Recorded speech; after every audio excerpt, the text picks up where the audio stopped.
things, both on the internet, in the news, whatever Trump said last week. There's a lot of really bad arguments out there. Usually when you hear one of these bad arguments, you go, there's something wrong with it, right? Usually what that thing is there's a logical fallacy present.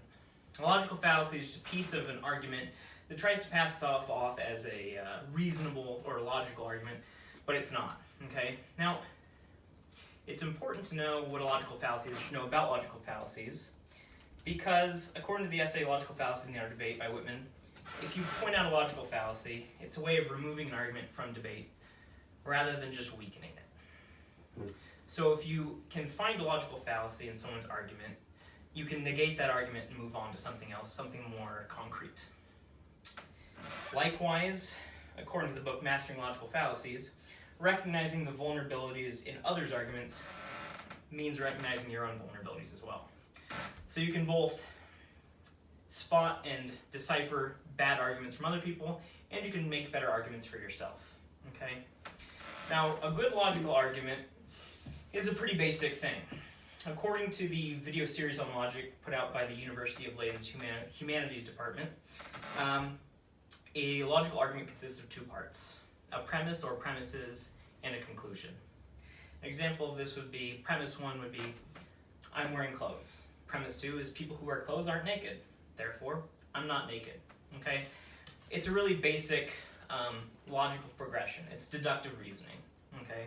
Now, a logical fallacy is a breakup in that. It's a fault in it. Okay? Now, there's lots of different kinds of logical fallacies that kind of place themselves in different parts of an argument. Some logical fallacies mess up the progression from one premise to another. Some mess up the progression from the premise to the conclusion. An example of that would be circular reasoning. A equals B, B equals A. You can't prove A by proving B because B just proves A. It doesn't say anything new and it doesn't rely on any outside information to create a new argument. Okay? Other logical fallacies use appeals to things, right? So they start off with a weak argument, and then they try and hook it onto something that's more concrete or stronger, right? Examples of this would be like an appeal to majority. Just because everyone believes something does not make my argument true. If everybody believes the earth is flat, that doesn't make the earth flat. It doesn't do anything to my actual argument. It's just an appeal to something without actually proving anything. Another example would be the appeal to authority, right? If I quoted Donald Trump on a scientific thing, just because he's the president doesn't make him authority on that, right? So that would be an appeal to authority that's a logical fallacy. Other examples of that would be appeals to emotion, right? If I say something and I say, that makes you mad, right? And therefore it's bad. That's not inherently true. Likewise, if I say, that makes you feel good, therefore it's probably a good thing. That's not true either. Just because an appeal to emotion does not have anything to do with a logical argument, and therefore it's a logical fallacy. Okay. Another example would be distraction. So I make an argument, right, and rather than actually attempting to rebuttal any of my premises or my conclusion, you just go, but what about that? Right? It's just distraction. Examples of that would be a red herring is literally just pointing out something else irrelevant to the conversation to try and distract from the argument. Other examples are ad hominem attacks. That's where you just insult someone. So I make an argument, and rather than actually addressing the argument, you go, well, you're a big, dumb, stupid head. I go, I might be a big, dumb, stupid head. I might be an idiot. But that does not necessarily mean what I've said is untrue. So it's a logical fallacy. Another example is the you also.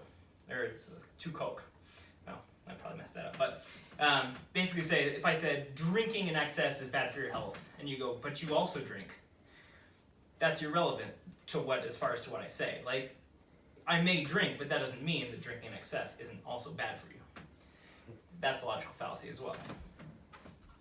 One of my personal, I hate it the most is like the black and white fallacy. It's called a false dichotomy, where your premise is that there's only two things you can be. You're either this or you're that. You're either, an example would be the gun debate. Okay, you're either for all guns all the time, everywhere for everyone, or you're against all guns everywhere for everyone all the time. And and it creates a false dichotomy, because no one is, you don't necessarily have to be on either ends of that spectrum. There's a whole middle ground, there's a whole gray area that that the argument tries to get rid of, that's not logically consistent. Okay, that's another logical fallacy. Now, there's a lot of them out there, and I could talk about them all day, but I don't have all day, and I doubt anyone would give me all day to talk about them. So it's more enough just to make you aware of them, to kind of give you an idea of what a logical fallacy looks like, so that if you hear a bad argument, you can start to look for them, okay? So that you don't waste your time listening to bad arguments, and also, hopefully, so you can make better arguments, so you can weed out any logical fallacies that might creep up in your own arguments to someone else. You go, I gotta nix that, because that's fallacious, it's not true.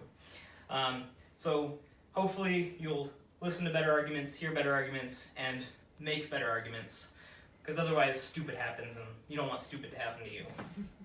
And that's it.